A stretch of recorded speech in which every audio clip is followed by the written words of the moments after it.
Friends, कैसे हैं आप सब। और हमारा टॉपिक चल रहा है अंतर्राष्ट्रीय संगठन और ये वीडियो इस चैप्टर की लास्ट वीडियो है जिसमें हम बहुत कुछ पढ़ने वाले हैं, जैसे कि यूएनओ में सुधार और भारत, यूएनओ और एक ध्रुवीय विश्व, और साथ ही साथ बहुत सारे अंतर्राष्ट्रीय संगठन जो कि यूएनओ के अलावा हैं, जैसे कि डब्ल्यूटीओ या फिर दूसरे संगठन जैसे कि अंतर्राष्ट्रीय मुद्रा कोष, विश्व बैंक, ये सारी चीज़ें हम इसमें पढ़ने वाले हैं। तो आइए स्टार्ट करते हैं। सबसे पहला जो हमारा टॉपिक है वो मैंने आपको पहले ही बता दिया, यूएनओ में सुधार और भारत की क्या राय है कि यूएनओ में सुधार किस तरह से होने चाहिए, क्या क्या सुधार होने चाहिए।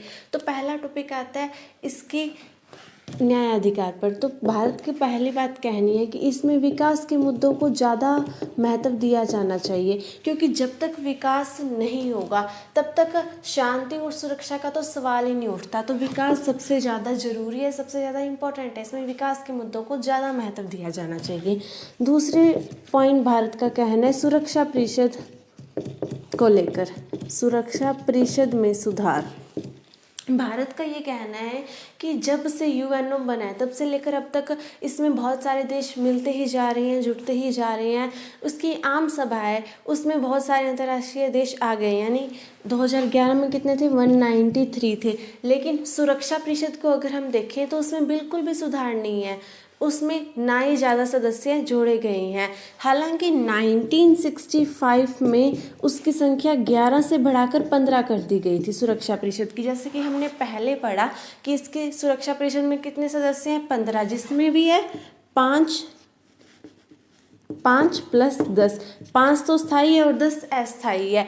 अभी जो 5 है वो पहले भी 5 थे, यानी पहले जो स्थायी सदस्य थे वो भी पहले 5 थे, और आज के समय में भी जो स्थायी सदस्य हैं वो सिर्फ 5 है, उसको बिल्कुल नहीं बढ़ाया गया है, अस्थायी सदस्यों की संख्या को बढ़ाया गया है। तो भारत का ये कहना है कि सुरक्षा परिषद में स्थायी और अस्थायी सदस्यों की संख्या को बढ़ाया जाना चाहिए। और तीसरा पॉइंट आता है विकासशील देश का। भारत का कहना है कि जो सुरक्षा परिषद है, जो यूएनओ है, उसमें बहुत सारे ऐसे देश हैं जो विकासशील देश है, यानी वो अभी विकास कर रहे हैं, उन्होंने पूरी तरह से विकास नहीं किया है। तो कोई भी निर्णय लिया जाता है सुरक्षा परिषद द्वारा तो उसका जो असर पड़ता है वो विकासशील देशों पर ज़्यादा पड़ता है। तो भारत का कहना है कि सुरक्षा परिषद में विकासशील देशों को भी अपनी राय रखने का, अपनी बात रखने का मौका दिया जाना चाहिए, क्योंकि कोई भी निर्णय लिया जाता है उसका विकासशील देशों पर ज़्यादा असर पड़ता है। तो भारत ये कहता है कि इसमें इस तरह के सुधार किए जाने चाहिए। इसमें भी कोई दो राय नहीं है कि भारत भी सुरक्षा परिषद का स्थायी सदस्य बनना चाहता है, वो भी वीटो पावर लेना चाहता है। अब भारत इसके पीछे कुछ तर्क भी देता है कि ये तर्क है जिससे सिद्ध होता है कि भारत सुरक्षा परिषद का स्थायी सदस्य बने, उसे बनाया जाना चाहिए। तो लास्ट वीडियो जो हमने देखी थी तो उसमें हमने कुछ शर्तें पढ़ी थी कि सुरक्षा परिषद का अगर कोई देश स्थायी या फिर अस्थायी सदस्य बनना चाहता है तो उसमें ये क्वालिटी होनी चाहिए। अगर वो ये शर्तें पूरी कर देता है तो वो सुरक्षा परिषद का स्थायी या फिर अस्थायी सदस्य बन सकता है। उसमें एक क्वालिटी थी कि आबादी के लिहाज से बड़ा होना चाहिए। अब भारत इसे पूरी कर रहा है, क्योंकि आपको भी पता है कि भारत आबादी के लिहाज से विश्व में दूसरे स्थान पर है। पहला चीन है और दूसरा भारत है। भारत में बहुत ज़्यादा जनसंख्या पाई जाती है। उसमें एक पॉइंट था कि जो लोकतंत्र है वहाँ पर होना चाहिए, सरकार लोकतंत्र रूप से कार्य करनी चाहिए, मानव अधिकारों की रक्षा होनी चाहिए। तो भारत इस टॉपिक को भी पूरा करता है, इस शर्त को भी पूरा करता है, क्योंकि जब से भारत आज़ाद हुआ है तब से लेकर आज तक यहाँ पे लोकतंत्र ही चला जा रहा है। ना ही यहाँ पे सैनिक शासन आया और न ही यहाँ पे राजतंत्र आया। जब से आज़ाद हुआ है तब से यहाँ पे लोकतंत्र चला जा रहा है। तो ये सेकंड जो पॉइंट है लोकतंत्र वाली, तो ये भी भारत इस शर्त को पूरा कर रहा है। थर्ड पॉइंट देखें, बजट में योगदान होना चाहिए। तो भारत इस शर्त को भी पूरा कर रहा है, क्योंकि अगर हम 2019 का बजट देखें तो भारत ने 0.8% योगदान उसमें दिया है, और कभी भी बजट में योगदान देने से भारत चूका नहीं है। इस कारण से भारत को सुरक्षा परिषद का स्थायी सदस्य बनाना चाहिए। उसमें एक पॉइंट था बड़ी आर्थिक ताकत होनी चाहिए, तो भारत भी एक बड़ी आर्थिक ताकत बनकर उभर रहा है। तो ये सारे पॉइंट्स हैं जिससे हमें पता चलता है कि भारत को भी सुरक्षा परिषद का स्थायी सदस्य बनाया जाना चाहिए। लेकिन बहुत सारे देश हैं जो इसके खिलाफ है, जो कहते हैं कि भारत को सुरक्षा परिषद का स्थायी सदस्य नहीं बनाया जाना चाहिए, और वो भी कुछ तर्क देते हैं कि इन इन कारणों से भारत को सुरक्षा परिषद का स्थायी सदस्य नहीं बनाया जाना चाहिए। अब उनके पीछे एक ये तर्क है कि भारत एक परमाणु शक्ति संपन्न देश है, भारत के पास परमाणु हथियार है, तो भारत इसका गलत उपयोग भी कर सकता है। जब वो सुरक्षा परिषद का स्थायी सदस्य बन जाएगा तो वो इसका गलत यूज़ भी कर सकता है। दूसरा पॉइंट देते हैं कि भारत की पाकिस्तान के साथ नहीं बनती है। अगर भारत सुरक्षा परिषद का स्थायी सदस्य बन जाएगा तो पाकिस्तान और उसके साथी देशों को वो नुकसान पहुंचाने की सोचेगा। और थर्ड पॉइंट वो ये देते हैं कि ऐसे बहुत सारे देश हैं जो बड़ी आर्थिक ताकत बनकर उभर रहे हैं, जैसे कि जापान है, जर्मनी है, ब्राज़ील है, तो इनको भी सुरक्षा परिषद का स्थायी सदस्य बनना चाहिए। अगर भारत की बात उठ रही है तो ये देश क्यों पीछे हटेंगे, ये देश भी कहेंगे भाई भारत को बना रहे हो तो भाई हमें भी बनाओ। अब किस किस की मांगे पूरी की जाएगी। और फिर जो चौथा पॉइंट है वो ये है कि अगर देखा जाए तो जो दक्षिणी अमेरिका है या फिर जो अफ्रीका है, उनसे कोई भी देश सुरक्षा परिषद का स्थायी सदस्य नहीं है। एशिया से तो ऑलरेडी चीन है, और देखा जाए तो रूस भी है, क्योंकि रूस का थोड़ा हिस्सा एशिया में आता है और थोड़ा हिस्सा यूरोप में आता है, तो रूस भी एक तरह से एशिया का ही हिस्सा हुआ और चीन भी एशिया का हिस्सा है। तो ये दो देश ऐसे हैं जो सुरक्षा परिषद के स्थायी सदस्य हैं और ये एशिया से हैं, और भारत भी एशिया से है। तो उनका ये तर्क है जो महाद्वीप से नहीं लिए गए हैं, जैसे कि अफ्रीका महाद्वीप हो गया या फिर दक्षिणी अमेरिका हो गया, तो उनसे किसी देश को चुना जाना चाहिए और सुरक्षा परिषद का स्थायी सदस्य बनाना चाहिए। इस कारण से बहुत सारी समस्याएं आ रही है भारत के सामने जो उसे सुरक्षा परिषद के स्थायी सदस्य बनाने को रोक रही है, लेकिन फिर भी भारत इसके लगातार प्रयास किए जा रहा है। तो ये हमने पढ़ा यूएनओ में सुधार और भारत के बारे में कि भारत की यूएनओ के सुधार को लेकर क्या राय है, और भारत को सुरक्षा परिषद का स्थायी सदस्य बनाना चाहिए नहीं बनाना चाहिए, इस भारत के क्या क्या तर्क है, और जो कहते हैं कि भारत को नहीं बनाना चाहिए तो उनके क्या क्या तर्क है, ये हमने सारा कुछ पढ़ा। तो हम यूएनओ के बारे में पढ़ रहे हैं, और आज के टाइम में विश्व एक ध्रुवीय है। विश्व क्या है? एक ध्रुवीय। यहाँ पे सिर्फ एक ही महाशक्ति है, वो है अमेरिका। तो यूएनओ और एक ध्रुवीय विश्व में कुछ संबंध है क्या? जो यूएनओ है वो एक ध्रुवीय विश्व में सफल हो सकता है क्या? इसके बने रहने की अभी ज़रूरत है, या फिर ये कोई अच्छा काम नहीं कर पा रहा है एक ध्रुवीय विश्व में? तो ये सारी चीज़ें हम इसमें पढ़ने वाले हैं। अब एक ध्रुवीय विश्व का मतलब समझ लेते हैं कि अब आज के टाइम में सिर्फ यहाँ पे एक ही महाशक्ति, पूरी दुनिया में पूरे विश्व में सिर्फ और सिर्फ एक ही महाशक्ति है, वो है अमेरिका। और जो अमेरिका है वो बहुत ही ज़्यादा शक्तिशाली है, बहुत ही ज़्यादा संपन्न देश है। और क्या यूएनओ इस पर अंकुश लगा सकता है? क्या यूएनओ इसके गलत कामों को रोक सकता है? अगर वो नहीं रोक सकता तो क्या यूएनओ का बने रहना ज़रूरी है? क्योंकि वो रोक ही नहीं पा रहा है, तो क्या इसके बने रहने की कोई ज़रूरत है या नहीं है? ये सारी चीज़ें हम इसमें पढ़ने वाले हैं। तो सबसे पहले अमेरिका को देखा जाए तो अमेरिका सबसे बड़ी आर्थिक ताकत भी है। आर्थिक ताकत, ये सबसे बड़ी सैन्य ताकत भी है, सैन्य ताकत। अगर देखा जाए तो अमेरिका इसके बजट में भी योगदान देता है, यूएनओ के बजट में योगदान देता है। ये अगर 2019 के बजट को देखा जाए तो इसने 22% योगदान दिया, जो सबसे ज़्यादा योगदान है। 22% इसने योगदान दिया है यूएनओ के बजट में। और इसके अलावा देखा जाए तो इसका कार्यालय भी अमेरिका में ही है। अब यूएनओ है वो हवा में तो होगा नहीं, उसका कार्यालय कहीं ना कहीं किसी ना किसी स्थान पर होगा, और पूरी दुनिया देशों में बंटी हुई है, अब किसी ना किसी देश में तो होगा ही, तो वो कहाँ है? अमेरिका में है। हम अगर आप गूगल मैप में भी जाके देखोगे कि यूएनओ का कार्यालय कहाँ है तो वो अमेरिका में दिखाएगा आपको। तो इससे पता चलता है कि ये कहाँ है? अमेरिका में है, अमेरिका के भू क्षेत्र के अंतर आता है। फिर इसके पास वीटो पावर भी है कि अगर कोई प्रस्ताव अमेरिका को अच्छा नहीं लग रहा या इसके खिलाफ है तो वो वीटो पावर के द्वारा उसे रोक भी सकता है। तो इतनी सारी शक्तियां अमेरिका के पास है, इतनी सारी चीज़ें अमेरिका के पास है। तो अब अगर ये कोई गलत काम करता है तो यूएनओ इस पर अंकुश लगा सकता है या नहीं लगा सकता है। अब अंकुश लगाना कोई मतलब आसान चीज़ तो है नहीं, क्योंकि अमेरिका इतनी बड़ी ताकत है। अगर कोई भी उसके सामने आता है, कोई भी उसके खिलाफ आता है तो वो तो उसको चुटकियों में ख़त्म भी कर सकता है, उसके पास इतनी ज़्यादा ताकत है। तो अब क्या यूएनओ का होना ज़रूरी है, क्योंकि इस पर अंकुश लगाने में इतना ज़्यादा कामयाब नहीं हो पा रहा है, तो फिर भी हम कहेंगे कि यूएनओ का होना ज़रूरी है।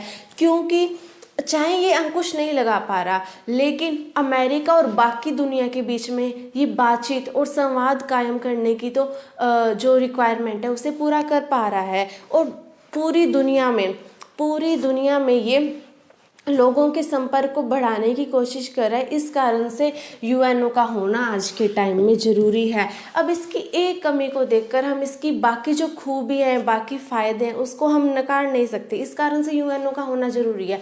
और आज के टाइम में जो दुनिया है, दुनिया में जो देश हैं वो एक दूसरे पर निर्भर है, क्योंकि आपस में उनमें व्यापार होता है या फिर और बहुत सारी समस्याएं हैं जिन्हें समटाना बहुत ज़्यादा ज़रूरी है। अब व्यापार होगा तो इन दोनों देशों में संबंध अच्छे होने चाहिए, आपस में लेन देन अच्छा होना चाहिए। तो उसके लिए किसी न किसी अंतर्राष्ट्रीय संगठन की जरूर हमें आवश्यकता है, और वो आवश्यकता हमारी पूरा कर रहा है यूएनओ। इस कारण से एक ध्रुवीय विश्व में भी यूएनओ को होना चाहिए। हालांकि ये अमेरिका पर अंकुश लगाने में इतना ज़्यादा कामयाब नहीं हो पा रहा है, लेकिन फिर भी इसकी बहुत बड़ी प्रासंगिकता है आज के विश्व में। तो अब तक हमने पढ़ा सिर्फ और सिर्फ यूएनओ के बारे में। अगर आप शुरू की वीडियो देखें, इस चैप्टर की फर्स्ट वीडियो और इस चैप्टर की अब इस टाइम तक की वीडियो, तो इसमें हमने पढ़ा यूएनओ के बारे में। इसके अलावा हमने कुछ एक्स्ट्रा नहीं पढ़ा है। तो आपके मन में ज़रूर एक सवाल आया होगा कि क्या सिर्फ अंतर्राष्ट्रीय संगठन में यूएनओ ही है, कोई और संगठन नहीं है? तो इसमें इसके अलावा भी बहुत सारे संगठन हैं जिसके बारे में हम अब पढ़ने वाले हैं। तो सबसे पहले हम पढ़ेंगे अंतर्राष्ट्रीय मुद्रा कोष। अंतर्राष्ट्रीय मुद्रा कोष, इसका नाम एक बार पहले भी आ चुका है सेकंड चैप्टर में। जब हमने सोवियत संघ के विघटन के बारे में पढ़ा था तो उसमें शॉक थेरेपी को अपनाया गया था। तो उसमें एक लाइन थी कि अंतर्राष्ट्रीय मुद्रा कोष और विश्व बैंक ने शीत युद्ध के बाद के समय में महत्वपूर्ण भूमिका निभाई। तो ये लाइन हम इसमें भी लिख सकते हैं और विश्व बैंक में भी लिख सकते हैं कि इसने शीत युद्ध के बाद में बहुत बड़ी महत्वपूर्ण भूमिका निभाई थी। अब यहाँ पे अंतर्राष्ट्रीय मुद्रा कोष है तो कुछ इस तरह से लग रहा है कि वित्त व्यवस्था से रिलेटेड है, वित्त व्यवस्था से संबंधित है। तो हम ये लाइन लिखेंगे कि वित्त व्यवस्था की देखरेख करता है। और इसके अलावा ये मांगे जाने पर ये जो वित्त है या फिर जो तकनीकी सहायता है वो भी देशों को प्रदान कराता है। अब इसमें 189 सदस्य देश है, लेकिन सभी की राय एक समान मत नहीं रखती है, सभी की राय का वजन एक बराबर नहीं है। अगर देखा जाए तो समूह 7 के सदस्य देश, समूह 7 के देश, तो इनके पास 41.29% मताधिकार है। अब मैंने बोला समूह 7, तो इसका क्या मतलब है, ये क्या बोल रही हूँ मैं? तो इसमें 7 देश आते हैं जिन्हें समूह 7 के सदस्य देश कहा जाता है, जिसमें पहला है अमेरिका, दूसरा है कनाडा, फिर इटली, जर्मनी, जापान, ब्रिटेन और फ्रांस। तो इन सारे 7 देशों को समूह 7 के देशों के नाम से जाना जाता है, जिसमें America, Canada, Italy, Germany, Japan, Britain और फ्रांस आते हैं। तो ये सारे देशों को संयुक्त रूप से क्या कहेंगे, समूह 7 के देश। तो इनके पास बहुत ज़्यादा मताधिकार है अंतर्राष्ट्रीय मुद्रा कोष में, इनकी राय का बहुत ज़्यादा वजन है। अकेले अमेरिका को देखा जाए तो अमेरिका की राय का वजन कितना है, 16.52%। और भारत का वजन कितना है, भारत की राय का वजन कितना है, भारत के पास कितना मताधिकार है, ये भी तो हमें पता होना चाहिए। तो ये है 2.64%। तो अंतर्राष्ट्रीय मुद्रा कोष के बारे में हम इतना ही पढ़ेंगे कि ये वित्त व्यवस्था की देखरेख करता है और मांगे जाने पर तकनीकी और वित्तीय सहायता प्रदान करता है। अब इसमें है तो 189 सदस्य देश, लेकिन सभी की राय का वजन एक बराबर नहीं है। समूह 7 के देश हैं, उनकी राय का वजन इतना है। अकेले अमेरिका के पास बहुत ज़्यादा मताधिकार है, भारत के पास इतना है। और समूह 7 के सदस्य देश में कौन कौन से देश आते हैं, आपने ये भी याद करना है। तो इसमें हमने पढ़ा अंतर्राष्ट्रीय मुद्रा कोष के बारे में। अब हमारा नेक्स्ट टॉपिक आता है विश्व बैंक। विश्व बैंक में भी हम लिख सकते हैं कि इसने शीत युद्ध के बाद के समय में महत्वपूर्ण भूमिका निभाई, क्योंकि हमने शॉक थेरेपी में ये बात पढ़ी थी। विश्व बैंक,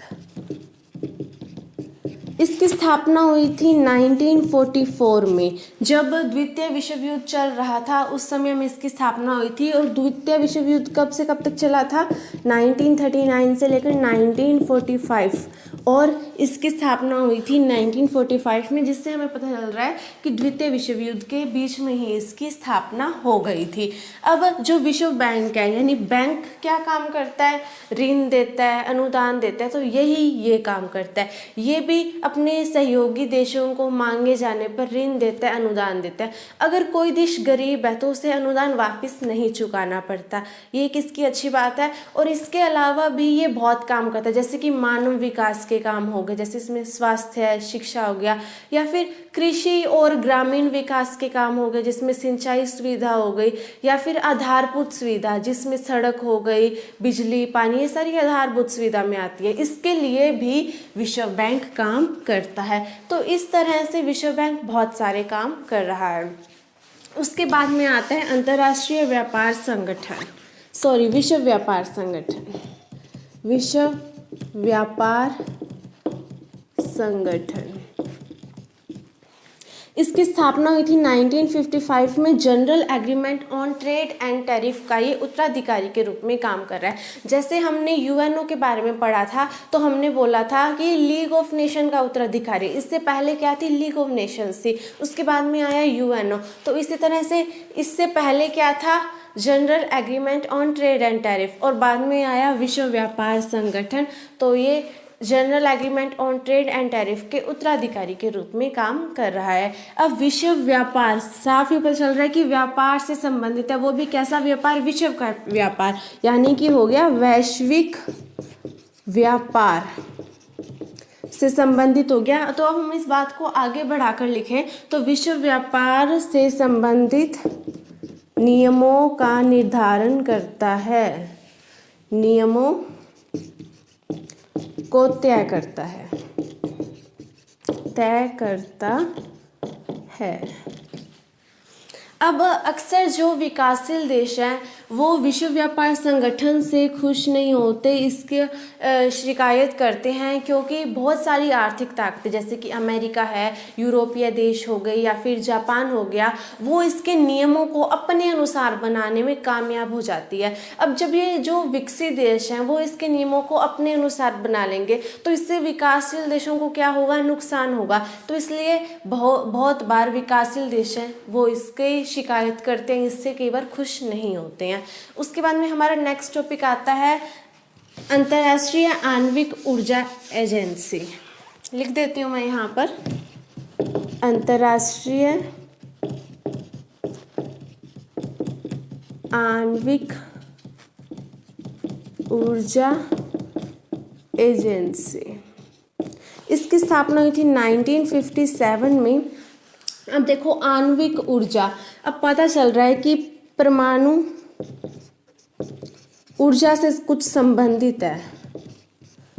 अंतर्राष्ट्रीय आणविक ऊर्जा एजेंसी में क्या है, आणविक ऊर्जा। अभी परमाणु ऊर्जा से संबंधित लग रहा है, तो यानी ये परमाणु ऊर्जा से संबंधित कोई काम करता है। अब परमाणु ऊर्जा से संबंधित क्या काम करता है ये हम अभी आपको बताएंगे कि जो परमाणु ऊर्जा का जो शांतिपूर्ण उपयोग है, यानी उसका कुछ अच्छा उपयोग है, उसको बढ़ावा देता है और सैन्य दृष्टि से उसका उपयोग ना किया जाए, किसी का नुकसान ना किया जाए, इसको ये रोकने की कोशिश करता है। कौन कोशिश करता है? अंतर्राष्ट्रीय आणविक ऊर्जा एजेंसी कोशिश करता है। और ये मैंने आपको बता दिया कि इसकी शांतिपूर्ण उपयोग को बढ़ावा देता है, शांतिपूर्ण उपयोग को बढ़ावा देता है और सैन्य उपयोग इसका ना हो इसलिए इसे ये रोकने की कोशिश करता है। इसको सैन्य उपयोग को रोकने के लिए ये प्रयास करता है अंतर्राष्ट्रीय आणविक ऊर्जा एजेंसी। फिर उसके बाद में हम पढ़ेंगे एमनेस्टी इंटरनेशनल। Amnesty international.